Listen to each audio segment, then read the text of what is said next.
Hold. Then I have welcome to the lecture on wealth planning and management, lecture one. Today is the 27th of Jan 2023. So we were going to discuss some of the books that we might be using during this course. So some of the books that I do actually like, they have some content that would actually be practical because this course is of a practical nature. So my intention would be to keep it more practical. You should be actually able to build a good wealth management plan by the end of this course. Okay. Before going into the detail of the books, if you see in Pakistan, wealth management is an issue that nobody discusses. Nobody is prepared for wealth management, and majority of the population is going to live most of their life under having assets under $1 million. So what happens over here is, because हमारे parents हमारे खर्चा उठा रहे होते हैं for a very long period of time. Internationally, you'll be independent after your A levels. Okay. And in Pakistan, you won't be independent till at least your bachelor's or sometime later on. So they learn wealth management quite early on in their lives, because after A levels, they have to manage their costs, they have to manage their own revenues. So they learn those wealth management skills quite early on in their life. Whereas in terms of here, people start to learn these skills like after bachelor's. Okay. So there are things that take time for you to learn. How do you conserve money? Why do you have to save money? And how do you save money out of whatever your income would be? And there are only two things that you can do with your income. What can you do with your income? Yes, whatever you earn. Yes, whatever you do, you just have two options. Either you can spend it or you can save it. Okay. In simple terms, why would I save money? I can spend it. Any idea? Why do you save money? Why does anybody save money? Okay, this will be not relevant to you, because most of the time when I ask my class that what are your savings, and end of the day it turns out to be nothing. Savings kitni hai? Okay. Okay. Nothing. Okay. Okay. You see, so okay, your age 21. आप सबकी एक rough अंदाजन, हम exact नहीं पूछते, चलिए 21 ही assume कर लेते हैं. ठीक है. So at age 21, your wealth, your personal wealth, और हम ये एवरेज लगाते हैं क्योंकि 20s के अंदर ही फिगर आया है, तो 25,000 ऑन एवरेज आप सबकी, ऑल दो 20 से कम रही है, लेकिन चलें मैक्स लगाते हैं 25,000 रुपीज आपकी वेल्थ है. This is like your own personal wealth, your own personal assets. Someone of your age in the United States, in New York, would currently have assets worth above 1 crore Pakistani rupees. That's a fact. Easily, this is like the minimum. And they might have their own home. Or if they don't have their own home, at least they're renting it. So they would pay more rent in a month than you would get your pocket money over 5 years, or maybe more than that. So someone in your age 21, अंदाजे से मैं उसके according जो आपने answers दिए उसके according आपको एक रफ एग्जांपल शेयर कर रहा हूं, so that you can relate to it and you can see that why do we need wealth management. Definitely there is the difference between the US dollar and the Pakistani currency, and then the rents of New York, that has to be accounted for, but they'll be paying like around 10 lakh rupees easily in rent. 5 lakh, 10 lakh, 15 lakh easily, this would be the rent. एक ही New York city की बात कर रहा हूँ, it could be LA, it could be any other place, but रफली the same. That would be only the rent, and they would be renting it themselves. Their parents are not paying for it. Same age group. मैं age group नहीं बढ़ा रहा अभी. इससे बड़े age group वालों के पास इनकम ज्यादा होगी. They can even afford a bigger house. This would be a 2 BHK, 2-bed hall kitchen, something like that. And they will be earning much more and saving much more than one of us would do in like maybe 5 years or 10 years. Simple maths. जो एक महीने का 10 लाख रुपए किराया देगा बंदा, तो definitely they are earning much more than that. हमारी टोटल सेविंग्स कितनी है? 24,000. Compare it with that. But again, you have to account for the inflation. They have to spend more. You can spend less being over here. Then they have more economic opportunities being in the center of the financial capital of the world. Okay. They have more opportunities. They can just go for consultancy or any other form of services, but you should have some skills that you can actually sell. यही कह रहा हूं इतनी देर से भाई, उर्दू में बता देता हूँ. उनके पास ज्यादा अपॉर्चुनिटीज हैं. वो कंसल्टेंसी भी दे सकते हैं, 100 काम कर सकते हैं, क्योंकि वो दुनिया के फाइनेंशियल कैपिटल में बैठे हैं. यही बात कही है अभी रखना है. Okay, so do count that. But the point I am trying to make is, at this age, when you are too careless to care about savings or having something in your own name, some assets or something like that, or doing a job or something, you're not pressured to do a job as of now, okay, or having your own place rented or personal or mortgaged, whatever. They're doing it right now at the same age, and they would have a lot of savings as well for the future as well, because they have an idea, okay, I might do this in the future, I might just change my job in the future, I might just need to go to college in the future. जैसे मैंने बताया कि A levels के बाद की tuition fees भी उन्होंने खुद पे करनी है. So they'll be doing a job somewhere and then paying the tuition fees.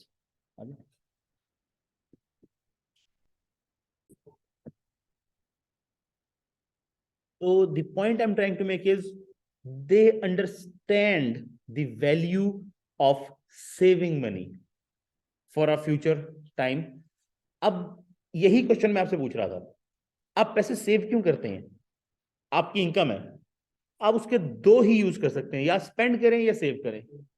तीसरा कोई ऑप्शन नहीं है. जो चीज भी करेंगे या स्पेंडिंग की कैटेगरी में आएगी या सेविंग की कैटेगरी में आएगी. तो मैं अपनी सारी इनकम स्पेंड क्यों नहीं कर लेता? Why do I save? Specially एक पॉइंट को अगर आप माइंड में रखें तो, टाइम वैल्यू ऑफ मनी का कॉन्सेप्ट पढ़ा हुआ सबने.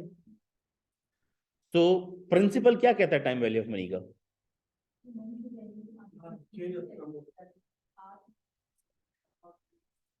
सो a dollar today is not equal to a dollar tomorrow. कल उसकी वैल्यू कम होगी. यूजुअली इसी डायरेक्शन में जा रहा है. ये बहुत कम होता है कि कल को उसकी वैल्यू बढ़ जाए. आमतौर पर दुनिया की पॉपुलेशन बढ़ती जा रही है. रिसोर्सेज जो थे पहले, लेट्स सपोज अगर दुनिया पे 1 लाख लोग थे, तो पूरी दुनिया के रिसोर्सेज उन 1 लाख लोगों में बटे हुए थे. अब अगर 8 बिलियन है, 8 अरब, तो वो पूरी दुनिया के रिसोर्सेज उन 8 अरब लोगों में बटे हुए हैं. और तकरीबन हर सेकंड में कोई ना कोई बर्थ हो रही है, कोई ना कोई डेथ हो रही है. Usually birth rate is greater than the death rate, because हमारी मेडिसिन अच्छी है, तो डेथ उस लेवल के ऊपर नहीं होती है. So usually the population is actually growing every passing second. It's growing, the world population. The point is, the value of the money that you have today is more than its value what it would be tomorrow. जैसे कि कल अगर आपके पास 1 रुपया 230 रुपए थे, तो वो $1 आप ले सकते थे. आज आपको उसका $1 नहीं मिलेगा. आज आपको 255 का $1 मिलेगा. तो आज पैसे की वैल्यू आपके नजदीक कम होगी ना, आपके पैसे की. तो मैंने उसे कल ही क्यों नहीं स्पेंड कर लिया? मैंने आज के लिए बचा के क्यों रखा? मैं क्यों सेव करूं?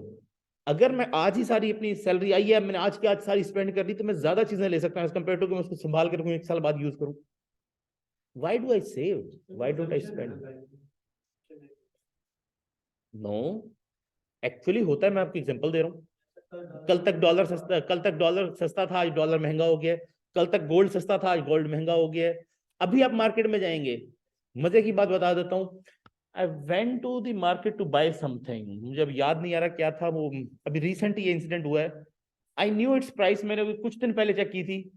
The next day I go and it was like 500 rupees more expensive or 1500 rupees more expensive than a few days ago. अभी बल्कि मैं एक एग्जांपल, तो मैं कोई एक चीज ब्राउज कर रहा था कहीं पर, आई थिंक ऑन दराज और somewhere, it was worth 17,000 the last time I checked, and after a few days I checked it was worth 21,000. They just increased the price because सबको पता है डॉलर महंगा हो रहा है, शॉर्टेज है, इंपोर्टेड चीजें आ नहीं रही, everyone is just gonna charge their own price and things are getting expensive. Dollar महंगा होने से चीजें इंपोर्टेड एक्सपेंसिव हो जाएंगी। फिर अब ड्यूटीज लगने वाली हैं, सबको पता है, फोन, सेल फोन, अभी अभी अनाउंसमेंट हो रही है कि जी हम टैक्सेस लगाने जा रहे हैं XYZ चीजों के ऊपर। तो आई नो के कुछ दिनों बाद सेल फोन्स और इनके ऊपर जो टैक्स है इंपोर्ट वगैरह पे सब में, क्योंकि एक चीज, अगर मैं कल एक महंगा सेलफोन खरीदता हूँ इंपोर्टेड, तो वो सस्ता आना था, आज खरीदूंगा तो अब डॉलर 255 का हो चुका है, कल डॉलर 230 का था, अगर लेट्स सपोज उस रेट में मुझे मिल जाता डॉलर, तो आज खरीदूंगा तो महंगा मिलेगा। तो एक्चुअली ये बात फैक्ट है। हम एजम्पशन फाइनेंस में वो तब लेते हैं, वो इकोनॉमिक्स वाली एजम्पशन होती है कि एवरीथिंग एल्स रिमेनिंग इक्वल, वो डिमांड और सप्लाई के केस के अंदर आ गया ना, वो उस तरह की और कंडीशंस में आ गया। यहां हम कह रहे हैं ऐसा एक्चुअली होता है, इस वजह से हम इसको फाइनेंस में वैल्यूएशन करते हुए यूज करते हैं कि कल को जो पैसे हमारे पास आएंगे उसकी वैल्यू आज के हिसाब से कम होगी। हम तो आज पैसा लगाने जा रहे हैं, इसके पर रिटर्न हमें फ्यूचर में मिलेगा, फ्यूचर में जो पैसा आएगा उसकी वैल्यू वो नहीं है जो आज के पैसे की वैल्यू है। हम इसलिए उसको डिस्काउंट करते हैं, इसीलिए देखते हैं कि आज की डेट में इसकी क्या वैल्यू बनती है, फिर जो फ्यूचर में पैसा आने वाला है, इसलिए हम उसकी डिस्काउंटिंग कर रहे होते हैं, प्रेजेंट वैल्यू निकाल रहे होते हैं। So this is why I am asking you the question कि कल को जब मेरे पैसे की वैल्यू कम हो जानी है, आज मैं उससे लेट सपोज ये लैपटॉप खरीद सकता हूँ, कल को ये खरीदने के लिए मुझे एडिशनल पैसे देने पड़ेंगे। Why would I save this, मैं आज ही क्यों नहीं खरीद लेता? ये आप या कोई और भी क्यों सेविंग करता है? अब ये देखिए, ये जो सवाल है ना, इसका जवाब अगर मैंने अभी अमेरिका के अंदर पूछा हो तो न्यूयॉर्क में किसी क्लास से, तो मुझे आ गया हो तब तक, बल्कि 2-3 आ गए होते।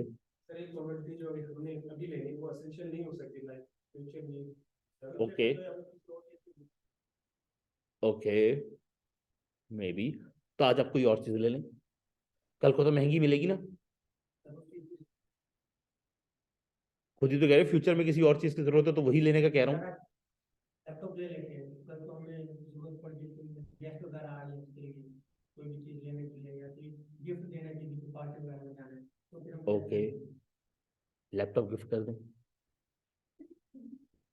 आपका पॉइंट आ गया वैसे, this is a valid point two one extent, ये एक पॉइंट भी वैलिड है कि मैं आज अगर स्पेंडिंग कर दूं, लेट सपोज मुझे डर है यार कल को मेरा कोई एक्सीडेंट हो गया, डॉक्टर तो फीस बढ़ा देगा अपनी, कल तक आज 1,000 रुपया फीस है, कल को 1,500 रुपया फीस होगी, मैं आज ही जाके डॉक्टर को फीस देता हूँ कि भाई ये मेरे 1,000 रुपये पकड़ो, मैं तुमसे आके कभी चेकअप करा के जाऊंगा, मैंने अपनी बुकिंग करा ली, ठीक है।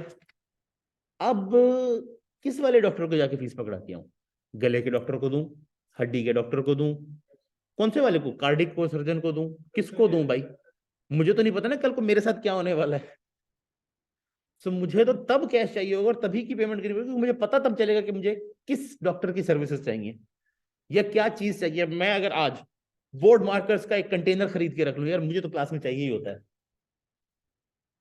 लेटर ऑन मैं डिसाइड करूं यार teaching is not for me, I should leave it, तो मैं उसका क्या करूंगा बाद में, जो बाकी के बोर्ड मार्कर्स मैंने खरीदे होंगे। Would make, I am not a seller, I am not gonna be able to sell all those markers instantly, वो लिक्विड नहीं है, specially when I am changing profession, तो मैं और जॉब भी ढूंढ रहा हूँ, साथ में मार्कर भी बेच रहा हूँ, हर क्लास में जाके किसी को मार्कर चाहिए यार, एंड लाइक अ कंटेनर, मैंने ये नहीं कहा कि एक बॉक्स, ऐसा container, it would carry like thousands of markers, it would take me a year to sell all of them, even longer maybe, और फिर मुझे नहीं पता मार्कर कहाँ जाके बेचूं, हर दुकान वाले के पास मैं जा नहीं सकता, उसका अपना डिस्ट्रीब्यूशन का नेटवर्क है, वो वहां से ही लेगा। द थिंग इज, और एक और चीज, मैंने मार्कर्स लेके रख लिए कि चलो यार मेरे तो अगले 30-40 साल चलने हैं, तो जो मार्कर मैंने आज खरीदा है वो अगले साल चलेगा? No, it will dry up. मैं आज एक एसेट खरीदता हूं तो फ्यूचर में डिस्ट्रॉय हो जाएगा, क्योंकि हर चीज एंट्रोपी की तरफ जा रही है। अगर आपने फिजिक्स पढ़ी हुई है, you know the concept of entropy, most students ने आमतौर पर फिजिक्स पढ़ के आए होते हैं, so they have the entropy is basically we are going from order to disorder. कोई भी चीज है वो ऑर्डर से हमेशा डिसऑर्डर की तरफ जाएगी। ये नहीं हो सकता कि कुछ डिसऑर्डर से ऑर्डर की तरफ आ जाए। फॉर एग्जांपल, ये सामने रेत पड़ी है, इतना बड़ा टीला है, क्या ऐसा हो सकता है कि हवा ऐसे ब्लो करे कि ये ऑटोमेटिकली एक सैंड कैसल बन जाए, या एक बिल्डिंग बन जाए, एक मैनिकन बन जाए? नॉट पॉसिबल ना। हाँ, ये हो सकता है कि यहां पर हमने एक सैंड कैसल बनाया खुद, तो आफ्टर अ मंथ क्या होगा? हवा चलेगी तो क्या बनेगा? ऐसा एक माउंट बन जाएगा, वापस टीला बन जाएगा, एक माउंट बन जाएगा। क्यों? क्योंकि ये हाई एंट्रोपी स्टेट है, वो लो एंट्रोपी स्टेट है। हम हायर एंट्रोपी की तरफ जा रहे थे कॉन्स्टेंटली। हम हमेशा ऑर्डर से डिसऑर्डर की तरफ जा रहे होते हैं।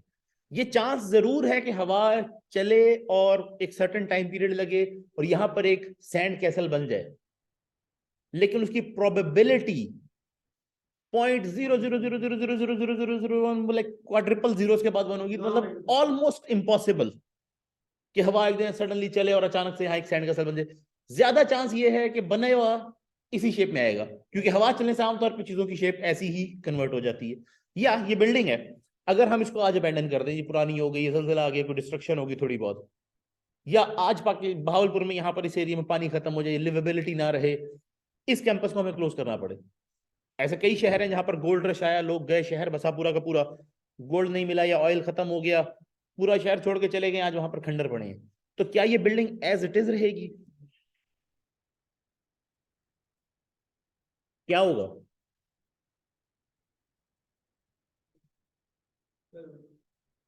सबसे पहले सबसे डेलिकेट चीजें टूटेंगी। ग्लास, कोई चीज टकरा गई हवा से, तूफान आ गया, बारिश आ गई, ग्लास, विंडोज जो ज्यादा डेलिकेट हैं, जब ये टूट गई तो फिर इसके अंदर का सामान, ये chairs, would, fabric, ceiling, fan stuff, हवा से, मिट्टी से, रस्ट से, बारिश के पानी से, एनिमल्स के आ जाने से, वट। फिर प्लांटेशन ग्रो हो जाएगी। अभी तो हम यहाँ आना चल फिर सारे, आहिस्ता आहिस्ता ये प्लांटेशन उगती आएगी इस तरफ को। और फिर ये बिल्डिंग का structure eight the end of the day, क्योंकि इसकी रिपेयर एंड मेंटेनेंस नहीं हो रही, ये वीक होना स्टार्ट हो जाएगा। End of the day this will be destroyed. ये नहीं पॉसिबल कि मैं छोड़ दूं इस जगह को ऐसे ही और यहाँ पर एक बिल्डिंग ऐसी बन जाए। मैं रेत, ईंट, बजरी, सीमेंट सब रख दूं यहाँ पर, हवा शवा चले, खुद ही कुछ सालों बाद वो बिल्डिंग बन के रेडी हो जाए। ये नहीं होता। लेकिन ये बिल्डिंग डिस्ट्रॉय हो जाएगी क्योंकि ये एक ऑर्डर्ड फॉर्म में है, प्रॉपर तरीके से बनाई गई है। After a time it will be destroyed. This is entropy. चीजें ऑर्डर से डिसऑर्डर की तरफ जाती हैं, डिस्ट्रक्शन की तरफ जाती हैं, वैल्यू कम होती। तो मैं अगर ये टेबल लेके रख भी लेता हूं, मुझे अभी नहीं चाहिए, मुझे 5 साल बाद चाहिए, लेट्स से मुझे पता यही चाहिए, ये 5 साल बाद वीक हो चुका होगा, चीज खराब हो जाएगी। सो मैं आज की डेट में सारी कंजम्पशन नहीं कर सकता। फिर मुझे ये नहीं पता कि मुझे किस चीज की जरूरत पड़ेगी। ऐसे मेरी प्रायोरिटीज चेंज हो सकती हैं। हो सकता है आज मेरी प्रायोरिटी हो कि okay I need a table, I need a stable. Future में यार इसमें कोई पोटेंशियल नहीं है, मुझे कोई स्किल करनी चाहिए, मुझे कोई और काम करनी चाहिए, उसके लिए मुझे स्टेबल की जरूरत नहीं है। What would I do with it? Get it? फिर मुझे ये नहीं पता कल को जी मेरा एक्सीडेंट हो जाएगा तो मुझे उसके लिए किसी डॉक्टर के पास जाना पड़ेगा, तो उसकी ट्रीटमेंट के पैसे उसको पहले से तो नहीं दे के आ सकता। दे आऊंगा तो किस वाले को, भाई एक्सीडेंट में मुझे पता है कि जी मेरी ये वाली टांग के ऊपर चोट लगेगी। No, I don't know that. So I don't know मुझे फ्यूचर में किस काम के लिए पैसों की जरूरत पड़ जाएगी। So I save because future is uncertain. Future में क्या होगा ये मुझे नहीं पता। अगर हमें ये पता चल जाए तो विल बी वेरी हैप्पी ना। फ्यूचर में ये होने वाला है, बस मुझे पता है, मैं उसकी अरेंजमेंट कर लेता हूँ। आई डोंट नो फ्यूचर में क्या होगा। आई डोंट नो फ्यूचर में मुझे किस चीज के लिए पैसों। अब मैंने सोचा था टेबल लूंगा, मेरा घर का फ्रिज खराब हो गया। अब वो मेरी फर्स्ट प्रायोरिटी बन गया कि वो पहले लेना है मैंने। अगर आप में से किसी ने वो मूवी देखी हो अप, ठीक है, तो यू सी वो उसका जो उसकी वाइफ थी उसका ड्रीम था वो एक माउंटेन, पैराडाइज फॉल्स या क्या थी, वहां पर घर बनाकर वहां रहने का या वहां जाने का। ठीक है, सारी जिंदगी में उन्होंने एक उसका फंड बनाया हुआ था, उसके अंदर पैसे डालते रहते थे, जैसे हमारे बच्चों का गला नहीं होता, तो एक पिगी बैंक टाइप का। तो आप वो उस मूवी में देख सकते हैं कि वो उसके पाँव पे चोट लगी, पिगी बैंक तोड़ के पैसे निकाले, पाँव की मरहम पट्टी के लिए पैसे देने पड़ गए। गाड़ी को नुकसान हो गया, उसको रिपेयर कराने के लिए फिर पिगी बैंक तोड़ा, फिर पैसे उसके लिए दे दिए। कभी भी पैसे इकट्ठे नहीं हुए पैराडाइज फॉल्स में जाने के लिए, हालांकि उसकी वाइफ की डेथ हो गई। सारी जिंदगी वो जोड़ता रहा, कोई अनसर्टेनिटी आ जाती थी उसको, उसके ऊपर स्पेंड करने पड़ जाते थे वही पैसे उसने उस काम के लिए। फिर उसकी डेथ के बाद उसको ख्याल है वो हो ये तो हमने कभी काम किया नहीं, उसकी बड़ी ख्वाहिश थी तो मैं लेके जाता हूँ वो, बट यू गेट दिस के life is uncertain, we don't know future में क्या होगा, और फिर हमारी प्रायोरिटी चेंज होती है। पहले हमारी प्रायोरिटी हम उस काम के लिए पैसे जमा करने, जमा करें तो सडन यार नहीं ये वाला काम ज्यादा जरूरी है, पहले ये कर लेते हैं, तो उस चक्कर में वो वाले पैसे इस तरफ यूज हो गए, फिर दोबारा से कलेक्ट करने शुरू कर दिए, फिर किसी और काम के लिए यूज हो गए। Let's suppose the point that I am trying to make is that we save because future is uncertain, we don't know हमें क्यों कब किस वक्त किस तरह से काम आ जाएंगे। अब आई डोंट नो ना कि मेरी जॉब आज है कल नहीं होगी, तो I should have some savings कि फ्यूचर में अगर मेरा जॉब ना हो तो 2-4 महीने की भी जैसे कि यूरोप के अंदर इस वक्त दुनिया का सबसे बड़े क्राइसिस में से एक आया हुआ है, जो इस वक्त का फाइनेंशियल मेल्टडाउन है ऑलमोस्ट। तो इस वक्त के इकोनॉमिक क्राइसिस के अंदर यूरोप में भी यूके के अंदर कई कंपनीज ने, कई फाइनेंशियल एडवाइजर्स ने लोगों को एडवाइस कर दिया कि अपने नेक्स्ट 6 मंथ्स की सैलरी जितने पैसे अपने पास रखें, बिकॉज ले ऑफ्स होंगे, जॉब कट्स होंगे, आपके पास कम से कम नेक्स्ट 6 मंथ्स के गुजारे जितने पैसे होने चाहिए। और ये पूरी दुनिया में ट्रू है, पाकिस्तान के लिए भी ट्रू है। आपके पास इंडस्ट्री बंद हो रही है, बिजली है नहीं, इंपोर्ट हो नहीं रही, एक्सपोर्ट हो नहीं रही, तो कोई फैक्ट्री चला के क्या करेगा? आपका तो टोटल डिपेंडेंसी फॉरेन गुड्स पे है। हमने पिछले कई सालों से ये सोचा ही नहीं कि हमने कुछ बनाना है या कोई मेहनत करनी है। इजी मनी, वो मेरे पास जमीन पड़ी थी दादाजी की, उसके सामने से हाईवे मोटरवे निकल गया है, उसके ऊपर एक रेजिडेंशियल कॉलोनी बना देते हैं। वो जमीन महंगी हो गई है, उसकी बेसिस के ऊपर हम अय्याशी कर रहे हैं, इंपोर्ट करते रहो जो चीज चाहिए।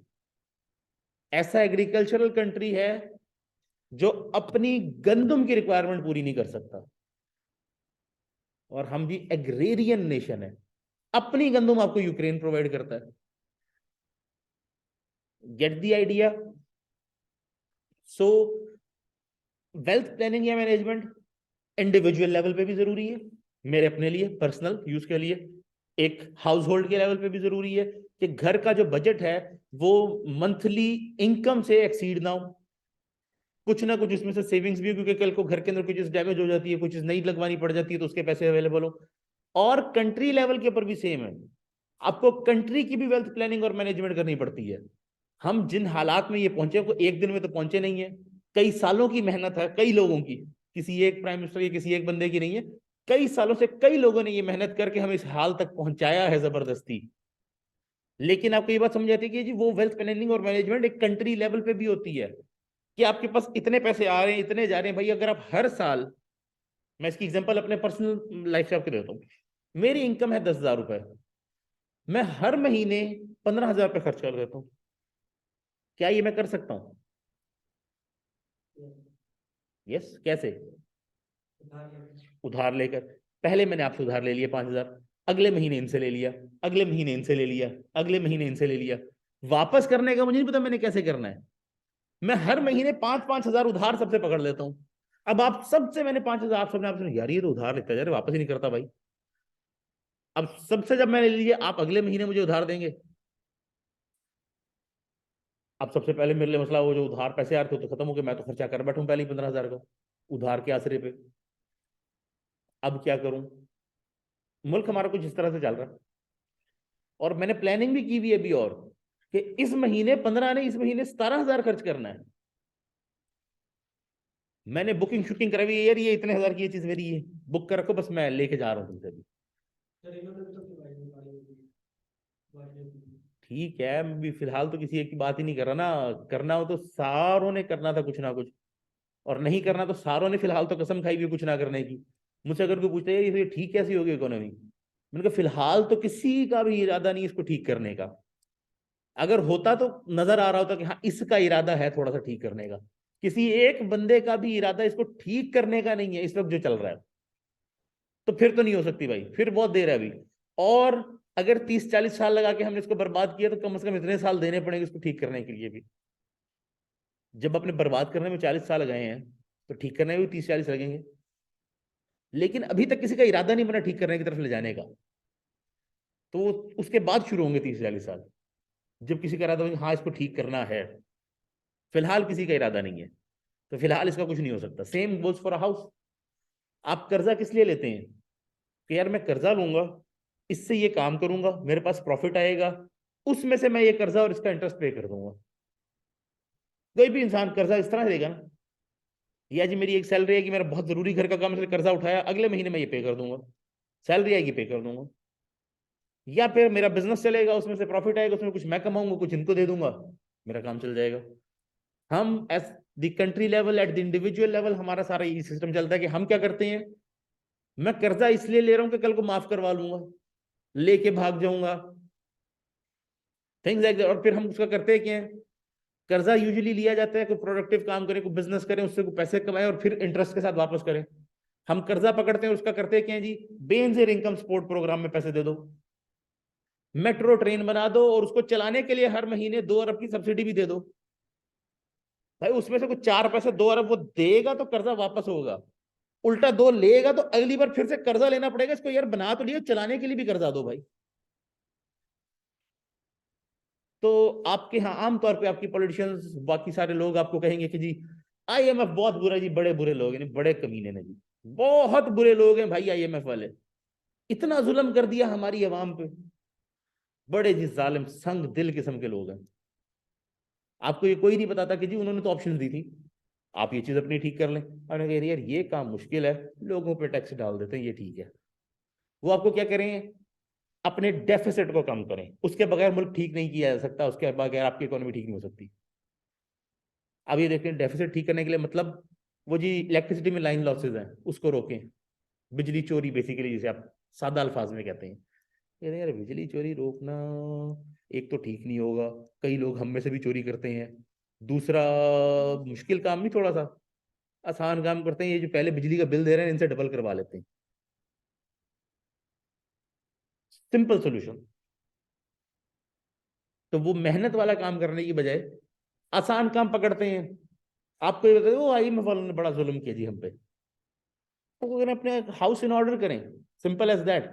आप ये चीज नहीं करेंगे, हमें आप पे एतबार नहीं, हम आपको और पैसे क्यों दें। मैं अब आपसे उधार लेता हूँ, अब सबसे मैंने उधार लिया, अब मैं अगली बार आपसे उधार लेने आऊंगा, आपको कंडीशन रखेंगे ना भाई, ये इस तरह करो, इस महीने तुम 14,000 स्पेंड करोगे भाई, 1,000 ये मैं तुम्हें दे रहा हूँ, इससे तुम पिछला लोन का इतने पेमेंट करोगे, ताकि कोई हमारे समझ आए कि हाँ भी कल को तुम हम सबके पैसे वापस करोगे।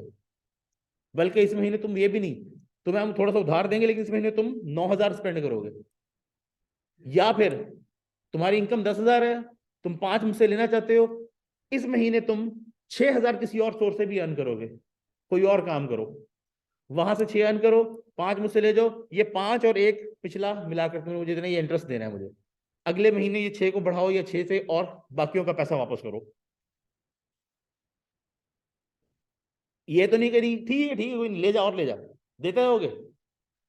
जब आप देने को नहीं तैयार तो आईएमएफ क्यों देता जाएगा भाई। और फिर माफ करवाने जी, आज चाइना के पास, आज इसके पास, आज इसके पास, आज इसके पास, ये माफ करा दो, या को थोड़ा सा पैसे दे दो, फ्लड आ गया जी मैं डूब गया, पैसे दे दो। उन्हें भी पता है कि फ्लड विक्टिम के लिए आपके अपने मुल्क में कोई नहीं देने को तैयार, कि उन तक पहुंचना कोई नहीं है, खुद ले जाके लोग दे रहे हैं, तो वो क्यों देंगे आपको, as if they don't know anything.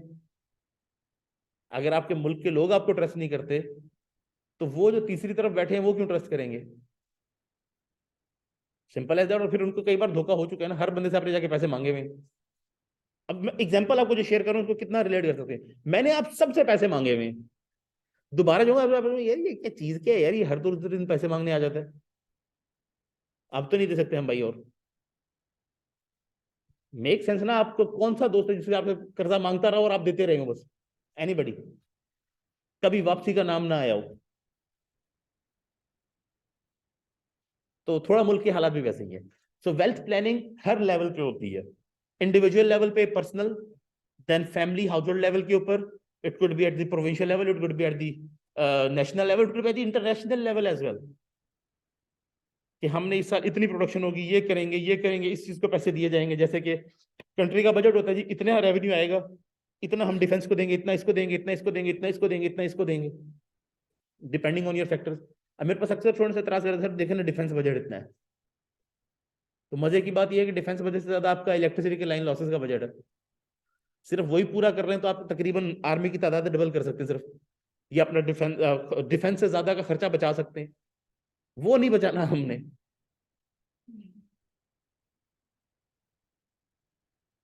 तो in our case the solution for us is, वो जो हमारे घर की आमतौर पर मेड्स नहीं करती सफाई की, कार देखा कोई नहीं देख रहा, कारपेट उठा उसके नीचे, तो अब वो माउंटेन बन चुका है, दूर से नजर आ रहा है, अब नहीं झुकता उसके नीचे कुछ और। Now you'll have to take up the carpet, clean the mess out, wash the carpet and then start all over again. Would take time, would take effort. पहले जो काम एक सुई बाहर ले जाने से हो जाना था, आप उसको इकट्ठा करते रहे, अब वो माउंट है जिसको पूरे को उठा के बाहर ले जाना पड़ेगा और कारपेट भी साफ करना पड़ेगा। सो मोर लाइक दैट। तो ये आपको हर लेवल पे काम आएगा। अब ये क्यों इंपॉर्टेंट है, किस किस के काम आएगा, कहाँ कहाँ काम आएगा, सादा सी बात है। आप अपनी वेल्थ प्लानिंग कर सकते हैं जी, मेरी इनकम इतनी है, मुझे रिटायरमेंट के टाइम पे इतने पैसे चाहिए तकरीबन, तो कैसे इन पैसों में से कितने पैसे मंथली निकाला करूं और किस जगह पे इन्वेस्ट करूं कि मेरे पास इतने सालों में इतने पैसे आ जाएं। रिटायरमेंट पे हैं, 10 साल बाद हैं, 20 साल बाद, वट एवर आपका टारगेट है कि जी मैंने 10 साल में ये वाली गाड़ी खरीदनी, इतने की हो जाएगी अंदाजन 10 साल बाद ये गाड़ी, तो उतने पैसे मुझे चाहिए, मैं हर महीने कितने सेव करूं, किस इन्वेस्टमेंट में इन्वेस्ट करूं कि मेरे पास इतने पैसे आ जाए। सिमिलरली कोई और आपको एडवाइस मांग सकता है यार कि मैं इतने सालों में रिटायर होने वाला हूँ, ये मेरा मसला है, इतने मुझे पैसे चाहिए इतने अरसे में, तो आप मुझे कोई प्लानिंग कर दें कि मैं कहाँ इन्वेस्ट करूँ, कितने पैसे सेव करूँ, तो आप उसे कोई एक फीस चार्ज करके उसको ये एक पोर्टफोलियो बना के दे सकते हैं। तो ये एक बड़ा इंपॉर्टेंट काम है। या फिर आप मुल्क के वजीर खजाना भी बन सकते हैं, ऑल्दो पाकिस्तान में उसके लिए क्वालिफिकेशन वेल्थ प्लानिंग एक्सपर्ट होना जरूरी नहीं है। Moving forward, so I was discussing the books. तो मैं बुक्स में सिर्फ प्रैक्टिकल नॉलेज के ऊपर फोकस कर रहा हूँ, जैसे कि ये एक बुक है wealth management in the new economy, ठीक है, नॉर्बर्ट एम मेंडल की। So this one was a good one. इसके अंदर कुछ प्रैक्टिकल एग्जांपल्स हैं। इसके अलावा ये बहुत अच्छी सीरीज है, managing your money all in one for dummies series जो है, उसके अंदर ये एक बड़ी क्लासिक बुक है। इसके अंदर अच्छी, स्पेशली इसमें मुझे एक सबसे अच्छी बुक जो लगी थी, that one was goal based wealth management, ये विले की है। So basically how you manage wealth based on, आपने एक गोल सेट किया, मुझे ये चीज चाहिए या ये चीज मुझे अचीव करनी है, अब उसको अचीव करने के लिए मुझे क्या क्या करना है, उसके हिसाब से मैंने अपना गोल सेट किया और उसकी बेसिस के ऊपर मैं अपनी वेल्थ मैनेजमेंट कर रहा हूँ।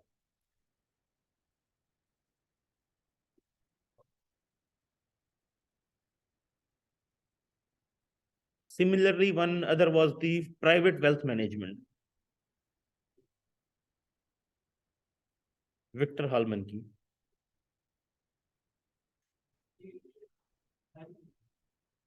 और वो वर्कबुक मैं आपको बता चुका हूँ, एक CPFA है, certified professional financial advisor organization है, तो उनकी फाइनेंशियल एडवाइजर्स की वर्कबुक है।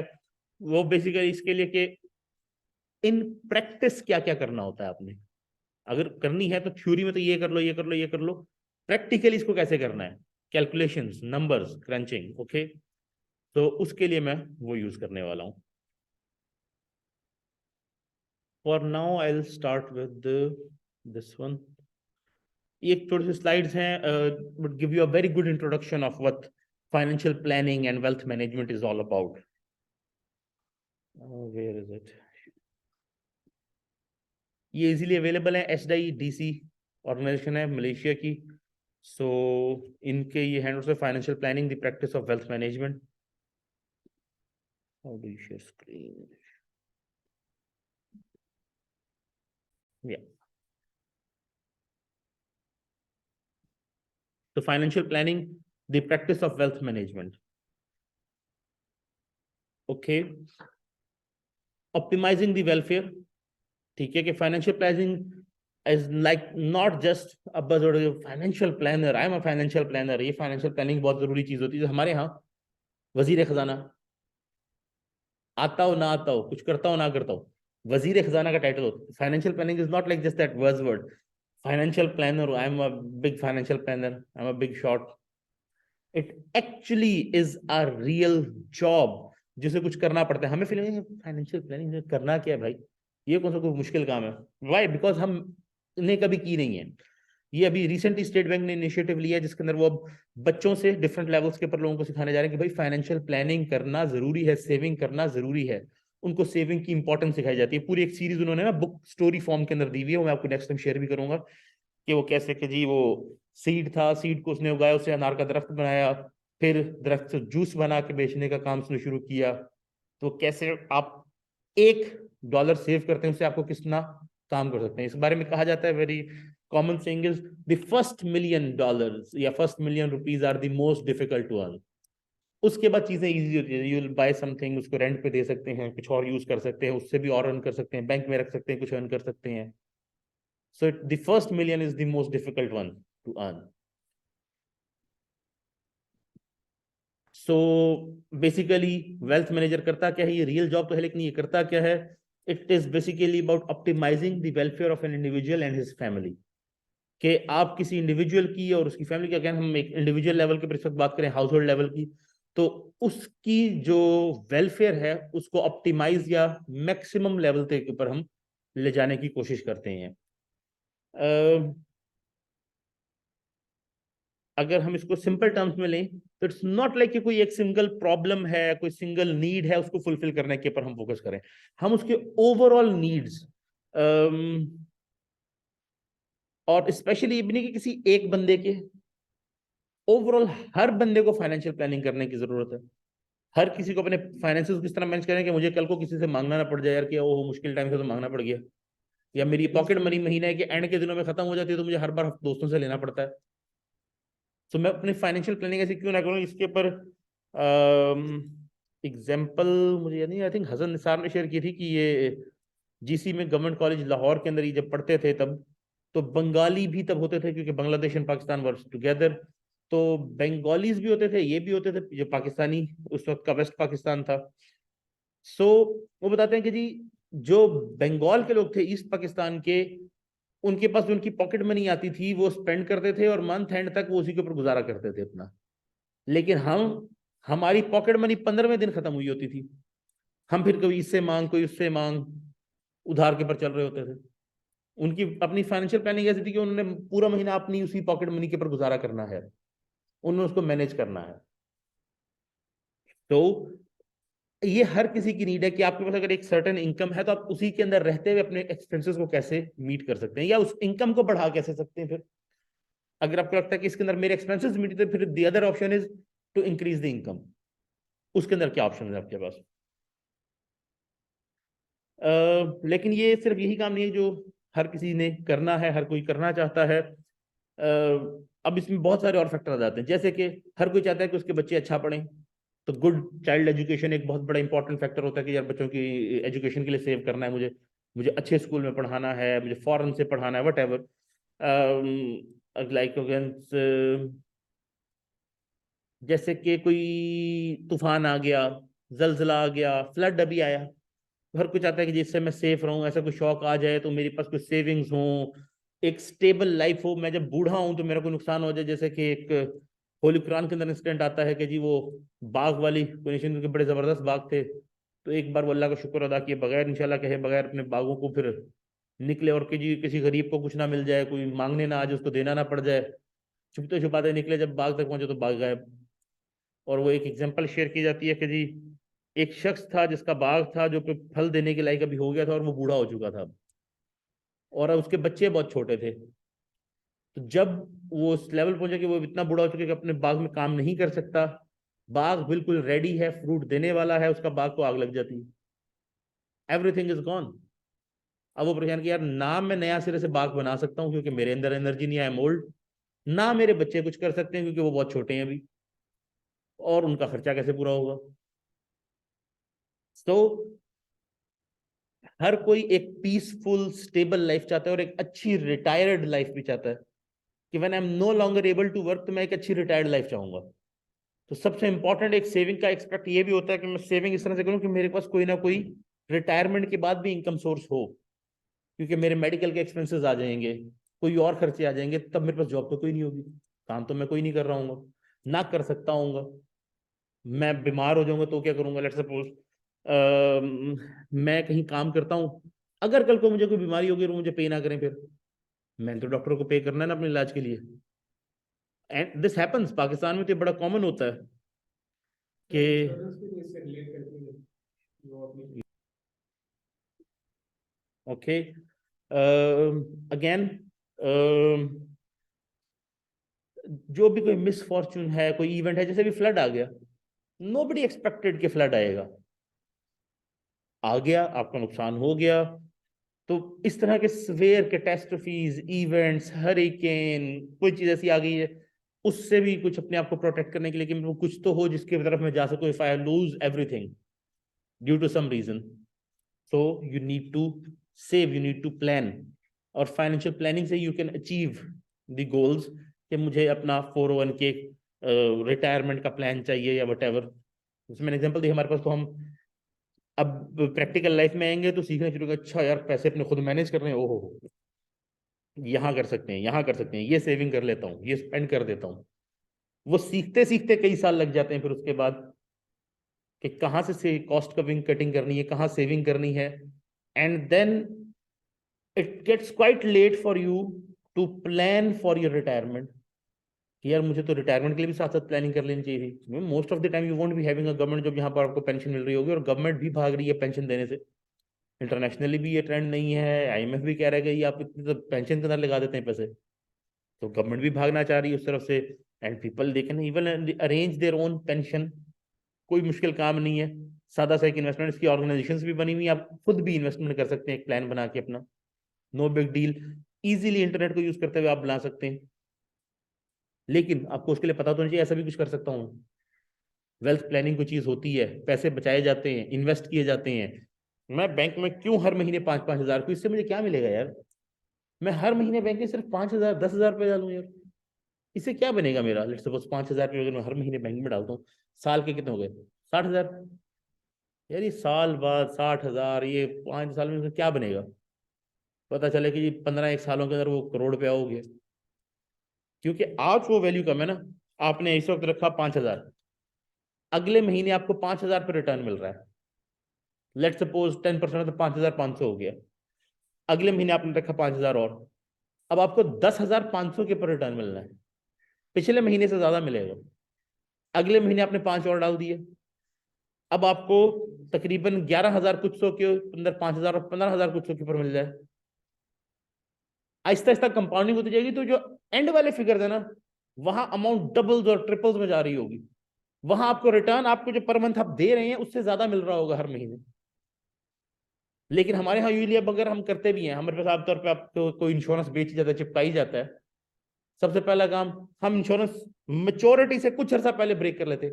हमारी इंश्योरेंस कंपनीज के सक्सेस का एक रीजन ये भी है, क्योंकि आपकी एक्चुअल इनकम तो तब बननी थी, तब तक तो आपको भी थोड़ा थोड़ा उसके पर रिटर्न आ रहा था। आप उससे पहले ही उसको जब ब्रेक कर लेते हैं तो आपके पैसों के ऊपर नुकसान हो जाता है। वैसे भी insurance won't give you that much as you would like, you can invest yourself in a better fund. Financial planning is about having a plan. You want a plan to build your wealth. You want a plan that can protect you from a variety of pure risks that surround our lives: flood, zalzala, hurricane, tufan, economic crisis, job loss, कोई आग लग गई है, कोई और मसला हो गया, something, will of God, could be anything. You want a plan to find your children's college education, you to fund your children's college education, कि बच्चों को स्कूल अच्छा भेजना है, अच्छे कॉलेज भेजना है, यूनिवर्सिटी भेजना है. You also want a plan to provide enough fund for your retirement. तो ये बेसिक है, मैंने आपको ऑलरेडी बता दिया कि रिटायरमेंट के लिए प्लानिंग है, बच्चों की फीस वगैरह की प्लानिंग है। देन हेल्थ केयर एक बहुत बड़ा एरिया होता है जहां पर आपकी स्पेंडिंग हो जाती है। And then there are specific situations like you may want a plan to distribute your estate or pass on your business. Again, कोई मेरी estate होगी, कोई business होगा, तो ही मैं बच्चों को आगे pass on करूंगा. A plan means that there is some prior thought or intelligence put in place. Plan वो तभी होगा जब आपने कुछ पहले से सोच रखा होगा, यार अच्छा ये पैसे करूंगा, ये इस तरह सेव करूंगा, ये चीज बनाऊंगा, ये मैं आगे डिस्ट्रीब्यूट करूंगा, ये मैं स्पेंड करूंगा, this is what I will have, otherwise it won't be a plan actually. अब वेल्थ प्लानिंग और मैनेजमेंट के बड़े गोल्स हो सकते हैं, बड़े डिफरेंट ऑब्जेक्टिव्स हो सकते हैं। देयर आर मेनी गोल्स और objectives that a person can have or has people have limited resources to achieve all things. Because जैसे मैंने कहा कि मैं आज ही सब कुछ ले लूं, भाई मेरे पास इतने पैसे नहीं कि मैं आज सब कुछ ले सकूं। ख्वाहिश तो मेरी ये भी है कि यार ये मैं बड़ी सारी गाड़ी लूं, जैसे मर्सिडीज अभी उन्होंने मंगाई तो मैं भी मंगवाऊं, मेरे पास भी बड़ा सारा को घर हो प्राइम मिनिस्टर के घर की तरह का, but my resources don't allow me ना, मैं भी प्राइम मिनिस्टर की तरह हेलीकॉप्टर में फिरूं, but I have limited resources, I have to live within those resources. और उल्टा उसमें से मुझे सेविंग्स भी करनी है। A historic approach will produce a better result. By looking at the person's overall financial position, one may achieve a more efficient resource allocation. There will not be too many gaps. कि आप देखें वो पहले कैसे spend कर रहा है, उसके लाइफस्टाइल कैसा है, उसके अकॉर्डिंगली प्लान करें कि वो आगे कितना सेव कर सकता है, किस तरह से इन्वेस्ट कर सकता है।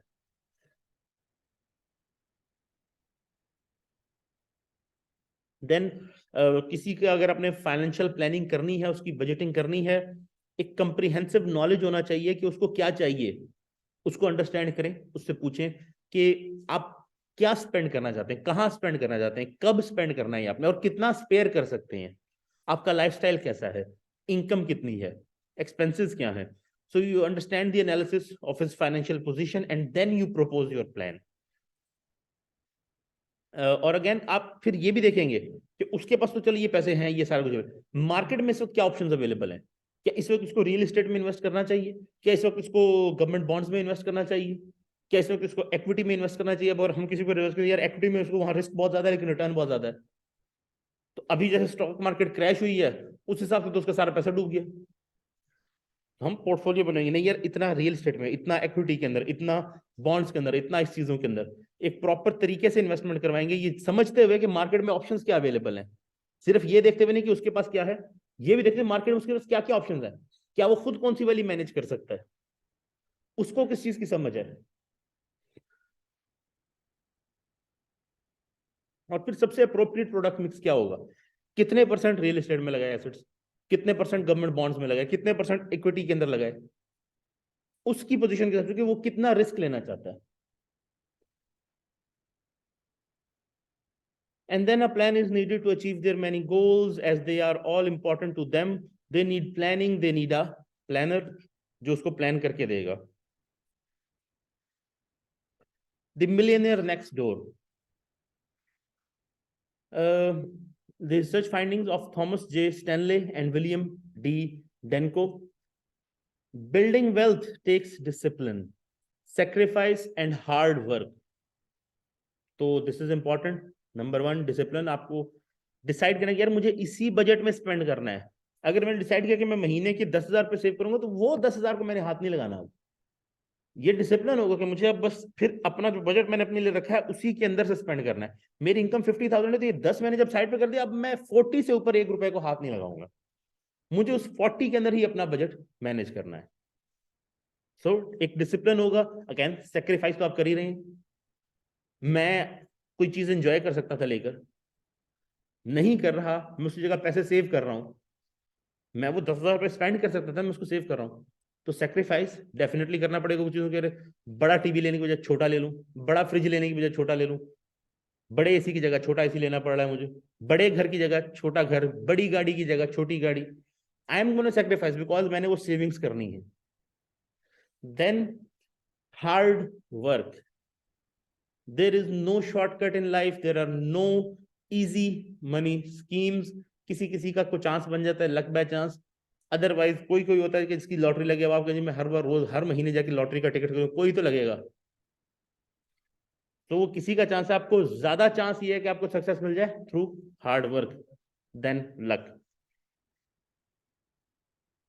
और फिर सबसे इंपॉर्टेंट चीज ये उसके लिए होगा जो पहले ये सोचेगा कि do we really want to become financially independent.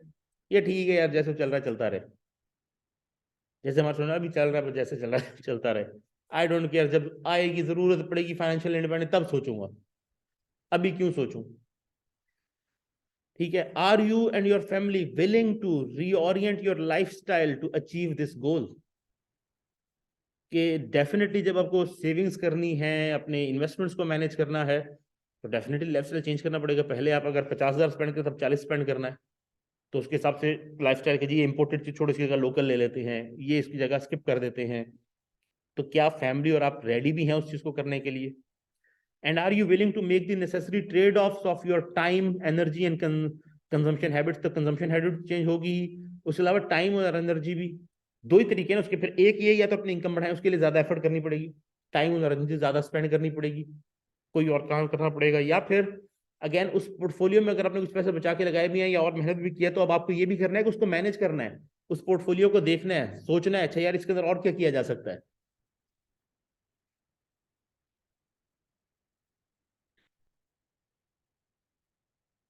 Okay, common denominators of wealthy people. तो ये स्टैनले एंड डेको की ही स्टडी से आए हुए हैं कि वेल्दी पीपल में फीचर्स क्या होते हैं, डिनोमिनेटर्स क्या होते हैं उनके। They live well below their means. हमारे पास सबसे आसान चीजें क्या होती है जी, यार उसके पास आईफोन 14 प्रो है तो मैं भी 14 प्रो ही लेना है, जो मर्जी हो जाए। यहां वो आपको बता रहा है कि जी जो मिलियनियर्स हैं, जो वेल्दी लोग हैं, उनका क्या पॉलिसी है कि वो अफोर्ड, अगर मर्सिडीज कर सकता है तो वो फॉक्सी रखेगा अपने पास, एक वॉल्क्सवैगन रखेगा। वो उस लेवल तक नहीं जाएगा कि जो मैं उसके, हमारे पास अफोर्ड मैं सुजुकी नहीं कर सकता, मैंने बैंक से जाकर लैंड क्रूजर जो है ना वो करवा लिया lease. Yes, this is a fact. भाई मैं अगर एक छोटी गाड़ी परचेस कर सकता हूँ, मैं यार बैंक जाके यार मुझे ना एक सिविक कर दो, अब मैं तंग हो रहा हूँ ना। भाई मेरी सैलरी 50,000 है, उसमें से अगर मैं 40,000 रुपये हर महीने अगर सिविक का ही वो इंस्टॉलमेंट देता रहूंगा, मैंने तो घर चला लिया फिर। Makes no sense. तो पहली चीज, they live well below their means, not above, not at them, below. बड़े बड़े आप अमीर लोग हैं, आराम से सादी सी टी शर्ट में फिर रहा होगा। They allocate their time, energy and money efficiently in ways conducive to building wealth. तो अपना टाइम भी वेस्ट नहीं करेंगे, और टाइम, एनर्जी और मनी को उसी तरह से इस्तेमाल करेंगे इससे और वेल्थ जनरेट की जा सके। ठीक है, इनको वेस्ट करने में नहीं किया ओके चलो जी आज पैसे हैं ना चलो पार्टी देते हैं, पता चला दोस्त से उधार लेकर हमने पार्टी दे दी है लोगों को। भाई क्या जरूरत पड़ी तुझे पार्टी देने की? अच्छा ये मैं आपको रियल लाइफ एग्जांपल्स दे रहा हूं, आप सबको इसको ये बहुत फनी लगेगा, लेकिन ये पाकिस्तान के कल्चर की जो रियल एग्जांपल्स हैं, मैंने कहा था मैं आपको प्रैक्टिकली ही चीजें बता रहा हूँ। ये आपकी बुक में कोई एग्जांपल नहीं ऐसी दी हुई, लेकिन ये मैंने रियल लोग ऐसे देखे हुए हैं कि भाई अब आप नहीं अफोर्ड करते, लेट्स सपोज एक लैंड क्रूजर, तुमने क्यों लेनी है भाई? नहीं जी, वो बैंक से जाके फाइनेंसिंग करवा ली है, वो हर महीने थोड़े थोड़े देना है, कोई बात नहीं। इसी तरह से बड़ा फोन, नहीं नहीं वो मेरे उस दोस्त के पास है तो मैंने भी लेना है। ये देखा देखी आप सब अंदर आम ट्रेंड, ब्रांडेड क्लोथ्स। ठीक है, तो makes no sense to me कि why do you need to go to those branded clothes. मैं तो किसी बिलियनर को ब्रांडेड क्लोथ्स पहनते नहीं देखा, बड़े बड़े सादा सा टी शर्ट पहन के फिर रहे होंगे, नो प्रॉब्लम एट ऑल। ये हम में ही को मिडिल क्लास के भी मसले हैं, ब्रांडेड क्लोथ, वो बड़ा वाला महंगा फोन, वो बड़ी वाली गाड़ी। सो सेम हैपेंस, ऐसे भी लोग मैंने देखे कि पैसे नहीं है ना, किसी से उधार लेकर ये रमजान में इफ्तारी करवानी है मैंने, तो भाई नहीं है तुम ना करवाओ, सिंपल एज दैट।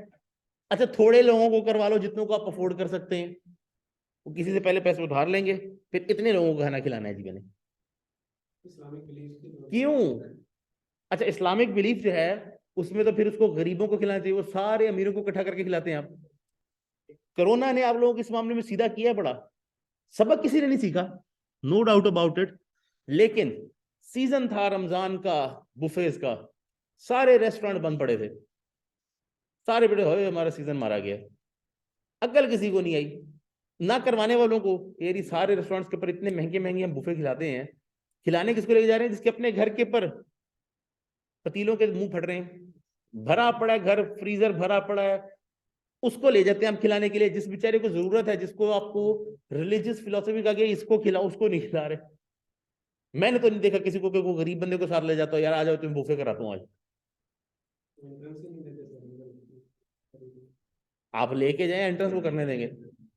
मुझे बताइए कौन सा रेस्टोरेंट वाला है, आप उसको बताएं कि यार ये मेरे साथ जा रहे हैं, मैंने टेबल बुक किया हुआ है। भाई आप अपने साथ अमीर बंदे को भी तो लेके जाते हैं ना साथ, उसको साथ ले जाएं। मैं देख रहा तो कौन रोकता है आपको? आप बिल देने वाले बने, कोई नहीं रोकेगा आपको, ले जाए जिस मर्जी जगह पे ले जाए। आप 7 स्टार होटल में ले जाए, वो क्यों रोकेंगे? भैया ये बिल दे रहे, ठीक है, okay fine, no problem. So try to understand the point कि आप बोरो कर करके, खुद मुश्किल हो के, सिर्फ दिखाने के लिए, देखिए मैं बड़ी पार्टी दी थी इस बंदे को, ये देखो मैंने ये किया था, मेरे पास बड़ा फोन है, मेरे पास ये है, उसके पास ये है ना, इसलिए मैंने ये लेना है, मेरे दोस्त ने ये वाला ब्रांड दिया ना, ये वाला मैंने भी लेना है।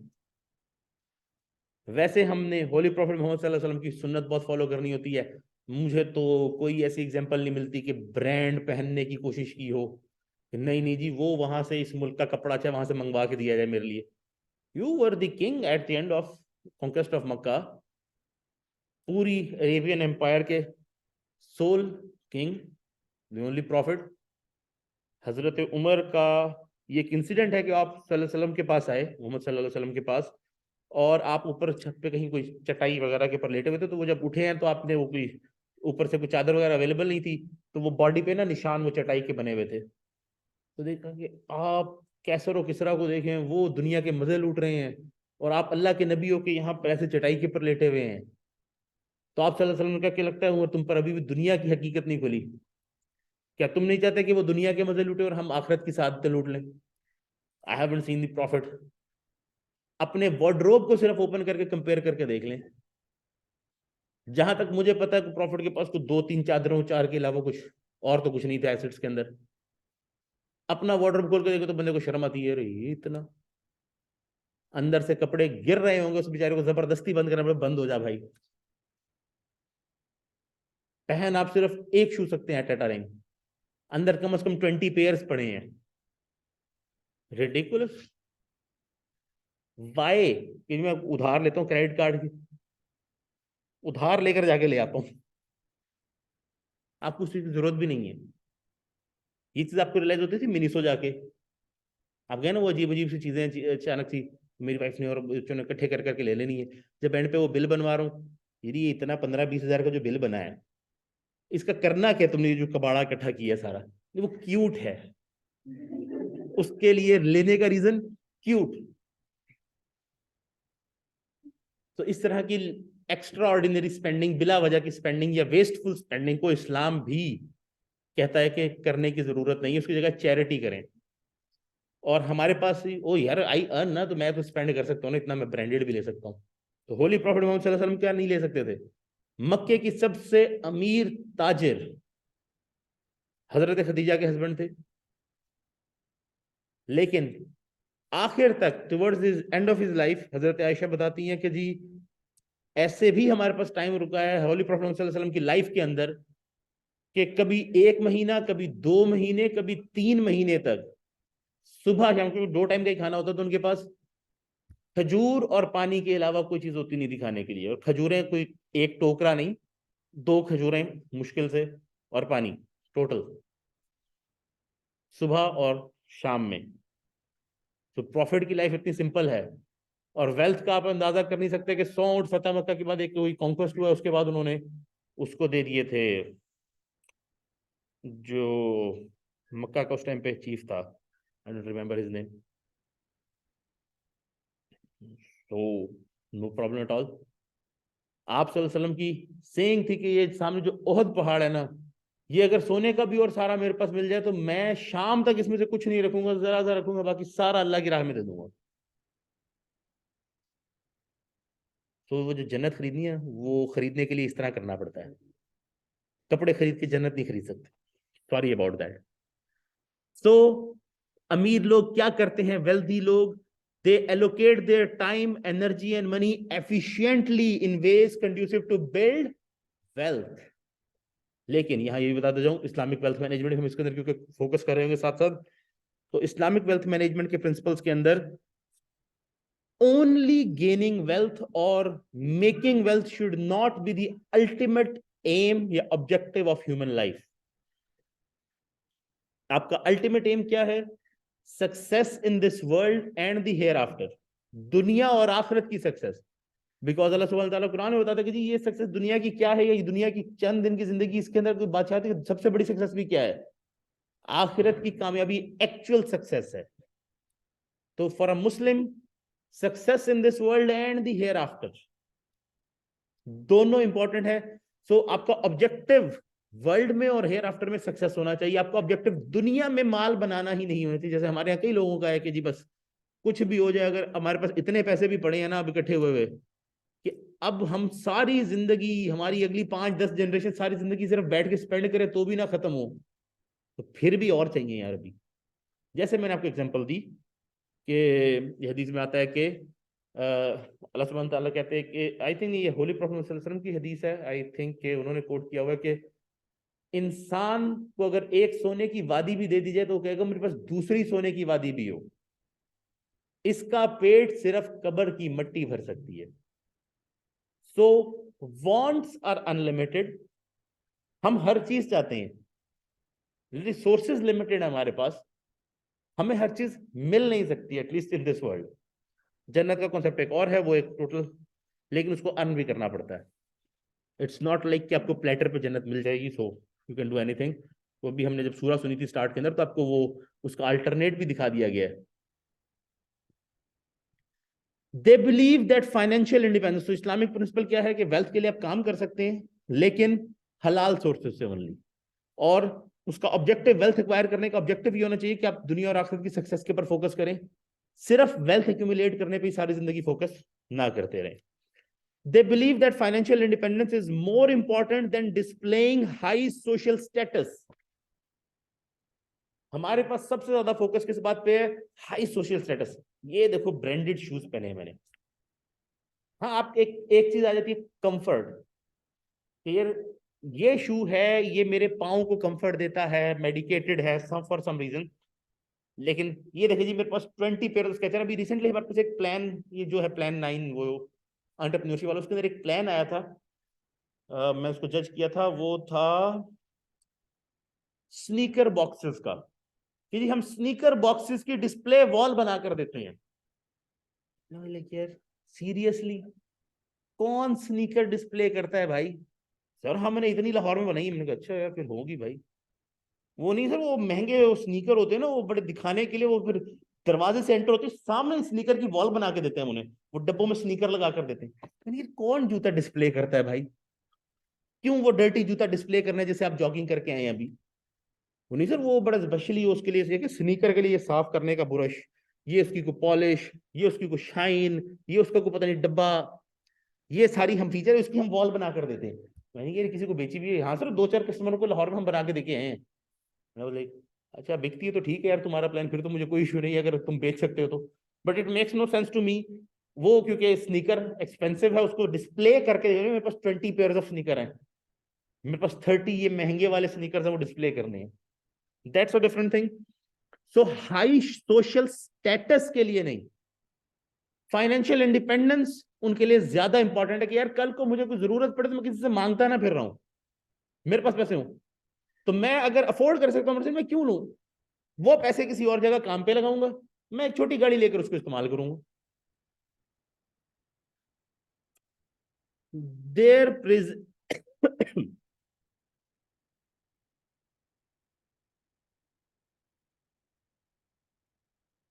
their parents did not provide economic outpatient care, ठीक है।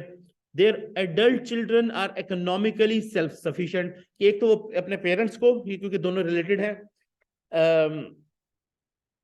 कि कोई वो मतलब बहुत आउट ऑफ द वे जाके कोई बहुत जरा किस्म की स्पेशल नहीं कि जी पेरेंट वो जो फॉर हेलीकॉप्टर पे लेकर जाने जी अपने हॉस्पिटल, नॉर्मल तरीके से भी ट्रीटमेंट करवा सकते हैं, ठीक है। सिमिलरली चिल्ड्रन जो हैं वो इकोनॉमिकली सेल्फ सफिशिएंट होते हैं उनके। Usually you will C the wealth makers, वो ये अपने बच्चों को वो आदत नहीं डालेंगे जैसे हमारे यहाँ हमारे पेरेंट्स करते हैं, ओके अच्छा यार मेरे पास 4 पैसे ना नहीं भी है तो इकट्ठे करके इसे डाका शाका डाल के बच्चों को देने हैं मैंने। वो उल्टा बच्चों को बिलियनर है तो ये जाओ भाई तुम्हारा ये लेवल हो गया, जाओ अपना काम करो भाई, अपने पैसे इकट्ठे करो। वो बच्चों को भी सेल्फ सफिशिएंट बनाते हैं कि भाई कल को ये इनहेरिट तो करेगा ही, मेरे जाने के साथ लेके जाने हैं, लेकिन इसको खुद भी कुछ करना आता हो। हमारे यहाँ मेजॉरिटी केसेस के अंदर जब भी कोई बड़ी वेल्थ कोई इनहेरिट करता है तो विद इन 5 to 10 ईयर्स वो सारी जीरो हो जाती है। क्यों? उसने जिंदगी में एक दिन काम नहीं किया, उसने जिंदगी में एक दिन मेहनत नहीं की, कोई चीज देखी नहीं। एग्जाम्पल, रुको यार, कल को मेरे पे केस ही ना करवा दें। सरकारी बंदा, यू नो, इजीली अवेलेबल हुई है, यूनिवर्सिटी में मिलेगा यार, जाके पकड़ लो वहीं से। You see, so majority cases के अंदर wherever you will see, वहां इशू यही होगा कि जी उस बच्चे ने जिंदगी में कभी मेहनत नहीं की, कोई चीज एफर्ट से खुद मेहनत करके अचीव नहीं की, तो उसको वेस्ट करना आता है। I have seen people, I have met people, I have known people जिसने 1 महीने में 3 अब ये उस दौर में भी आईफोन बड़ा महंगा होता था, 3 आईफोन, तीसरा आईफोन गुम कर दिया। मेरा तीसरा भी गुम हो गया भाई, 1 ही महीने के अंदर अंदर। फर्क ही नहीं पड़ता यार, ग्रैंडफादर से को हमारे पास मुरब्बे जमीन पड़े हैं कितने, एक आधा बेच के वहां से दोबारा एक नया आईफोन आ गया भाई। वो ग्रैंडफादर साहब मेहनत कर गए थे, तो वो इस तरह से वेस्ट हो रही है। वो ग्रैंडफादर साहब को नहीं पता था ना किस तरह से वेस्ट होगी बाद में, क्योंकि उसने खुद जिंदगी में 1 रुपए की मेहनत नहीं की कभी इकट्ठे करने की। सो बिलियनियर्स की पॉलिसी डिफरेंट है, ये मिलियनियर्स वेल्दी पीपल की। Their adult children are economically self sufficient, कि वो खुद सेल्फ सफिशिएंट होते हैं, फिर जो इनहेरिट करते हैं उसको भी वो प्रॉपरली लेकर चलते हैं, मैनेज करते हैं। उनको पता है कि उन्होंने कैसे अपने फर्स्ट पैसे कमाए थे, इनिशियली कैसे वेल्थ वो अर्न किया था, अपने आप को सेल्फ सफिशिएंट कैसे बनाया था। सो दे आर नॉट दैट कि सब कुछ हमें प्लेट पे रखा हुआ मिल गया। Then they are proficient in targeting market opportunities, कि वो कॉन्स्टेंटली लुकआउट पे मार्केट में, यार इस चीज में अपॉर्चुनिटी है, ये चीज की जा सकती है, ये नया ट्रेंड निकला है, ये वाला हो सकता है, ये बिजनेस में प्रॉफिटेबिलिटी है। मैं वॉरेन बफेट की एग्जांपल दे देता हूं। वो अपनी इन्वेस्टमेंट की स्ट्रेटजी समझा रहा था, तो वो कहता है कि जी मैं रीड करता रहता हूं कॉन्स्टेंटली, जब भी मुझे कोई कहीं बैठा हूं ना वेला। अब ये काम मेरे स्टूडेंट नहीं करते, मैं टास्क भी देता हूं तो पढ़ के नहीं आते। तो उसने अपनी एग्जांपल दी हुई थी कि भाई अगर आपको अच्छी इन्वेस्टमेंट करनी सीखनी है, रीड, पढ़े बगैर तो काम हो ही नहीं सकता। एनुअल रिपोर्ट पढ़ी वो पढ़ लें, कोई मैगजीन पढ़ा है वो पढ़ लें। वो कहते मैं जहां बैठा हूं तो जो चीज सामने पड़ी पढ़ने लगे। एग्जांपल दे रहा था कि हमारी एक बहुत बड़ी मैसिव इन्वेस्टमेंट हमने कैसे की, जिसके बहुत बड़ा प्रॉफिट कमाया हमने। वैसे कि मैं कहीं गया हुआ था, सामने उसकी एनुअल रिपोर्ट पड़ी थी उस कंपनी की, मैं वेला वेटिंग कर रहा था उस देर में, मैंने कहा ये रिपोर्ट पढ़ लेता हूँ। कहते मैंने रिपोर्ट पढ़ी, मैंने कहा कंपनी तो प्रॉमिसिंग लग रही है। मैंने उसकी कैलकुलेशन की कि इसके शेयर की प्राइस क्या होनी चाहिए मेरे नजदीक, उसके अपने कुछ फॉर्मूले उसके हिसाब से कैलकुलेशन की। सादा फॉर्मूला आम में हर कोई यूज करता है, उसके अपने वो सीक्रेट द्वारा उसने बनाए हुए अपने। तो कहते मुझे लगा यार इसकी प्राइस इतनी होनी चाहिए। तो कहते जब यार बाद में उसकी प्राइस चेक की मार्केट में कितनी है, तो पता चला जी मार्केट में वो इस वक्त बहुत कम प्राइस पे बिक रही है। उसके शेयर जो है, लेट्स सपोज अगर उसने अंदाजा लगाया था कि $50 का एक शेयर होना चाहिए, वो कहते $15-20 का मिल रहा था आराम से मार्केट में, बड़ा अंडर वैल्यूड था उसका शेयर। मैंने चेक किया, मैंने कहा यार ये इन्वेस्टमेंट अच्छी लग रही है, पैसे इकट्ठे किए, उसके शेयर खरीद के रख लिए। बाद में हमने बहुत महंगी बेची। क्यों? इन्वेस्टर को तब तक पता नहीं था कि जिस कंपनी का पोटेंशियल क्या है। मैंने आइडेंटिफाई कर लिया, क्योंकि मैं रिपोर्ट्स पढ़ता रहता हूँ, मैं चीजें पढ़ता रहता हूँ, मुझे पता था इसके अंदर पोटेंशियल है। लोगों ने अब तक इस कंपनी का पोटेंशियल देखा नहीं है, कल को ये सामने आएगा तो इसकी प्राइस नॉर्मल पे चली जाएगी। वही कहता हुआ वो प्राइस ऊपर चली गई, हमने बेचा और अपने अच्छे खासे पैसे बना लिए। अगेन मार्केट अपॉर्चुनिटीज को टारगेट करना, उनको ढूंढना, उनको आइडेंटिफाई करना, that is what they do, they are very proficient at it. They choose the right occupation, कि उन्हें क्या करना चाहिए, कौन सा काम करना चाहिए। इट्स नॉट लाइक के ये कर लेते हैं यार, ये उसने कहा है। मेरे पास जैसे सुना थे सर, मुझे पेरेंट्स ने कहा था, मेरे दोस्त कर रहे हैं ये। ओके, आप सब मेडिकल में एडमिशन लेने के लिए निकले थे घर से, कोई भी नहीं निकला था। सब पहले से सोच के थे कि हमने बीबीए करना है, उसके बाद एमफिल करेंगे। ओके, सबने। फिर क्या हुआ? देखा, ये बाद में सारे मुझे यही कहते हैं, बाद में आके इंटरेस्ट नहीं था, जिसका एडमिशन नहीं होता, जिसका हो जाता है सर बहुत इंटरेस्ट था। देखा, हाउएवर मेजॉरिटी को इसके अंदर आपका भी कसूर नहीं है, हमारे पेरेंट्स का भी है। अच्छा जी, ये तो तू या तो इंजीनियर बनेगा या डॉक्टर बनेगा भाई, पक्का पक्का पकड़ के बैठ, ये काम करना है तुमने, और कोई नहीं कर सकते। जैसे उसके अलावा कोई दुनिया में होता ही नहीं है। ठीक है, सो फोर्सेबली वो अच्छा जी नहीं, और चलो इस तरफ चलते हैं, ये नहीं और उस तरफ चलते हैं। मुझे अक्सर ये बैचलर के स्टूडेंट्स से मेरी डिस्कशन हो रही होती है इस बात के ऊपर कि भाई यहाँ जो आए हो, अब आ ही गए हो, पहुंच ही गए हो, तो अब सोच लो क्या करना है भाई। आज तक नहीं सोचा हमने, ये सोचा था वो करेंगे, वो नहीं हुआ, अच्छा अब इधर आ गए हैं किसी तरह से, आए बैठे हो ना आज, अब तो सोचो मैं रोज यहाँ क्या लेने आता हूँ भाई। मैं रोज सुबह उठ के तैयार होके, घर वाले धक्का मारते जा यूनिवर्सिटी भाई, रोज यूनिवर्सिटी आ रहा हूँ, यहाँ के दो चार लोग अजीब अजीब सी बातें मुझे सुनाते हैं, मैं सुन के वापस चला जाता हूँ, आराम से जाके सो जाता हूँ, दैट्स इट। तुम्हारी जिंदगी का मकसद यही था, टोटल जिंदगी यही काम करना है। अच्छा स्पेशलाइजेशन क्या करनी है पता नहीं, बीबीए में क्यों एडमिशन लिया पता नहीं, वो मेरे पेरेंट्स ने कहा था, मेरे भाई ने कहा था, मेरे दोस्त ने कहा लिया था तो मैंने भी ले लिया।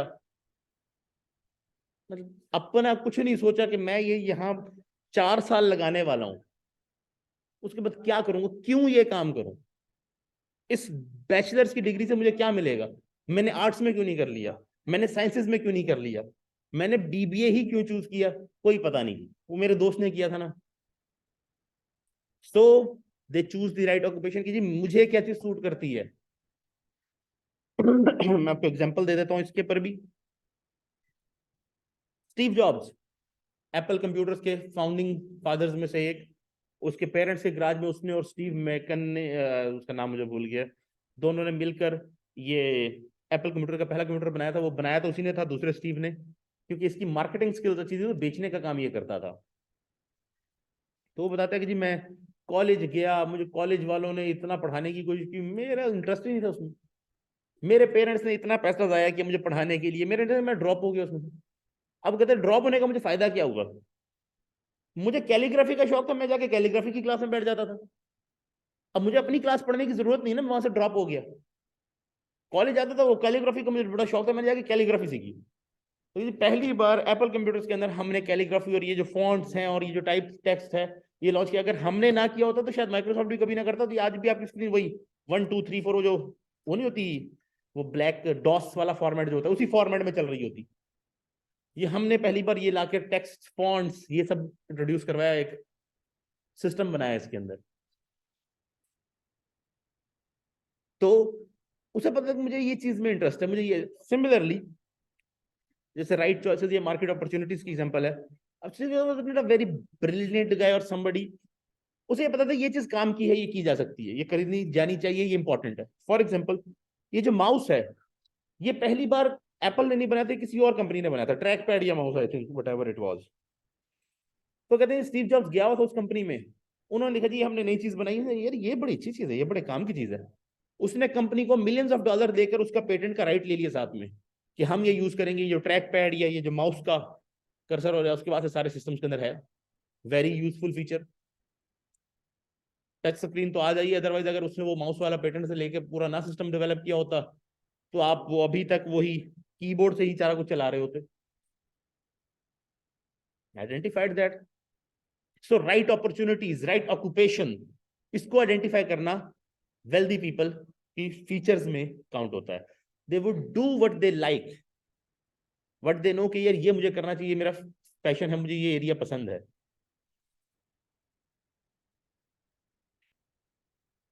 ओके टाइम एंड हो गया, सारे जाने का वेट कर रहे होंगे, फाइन,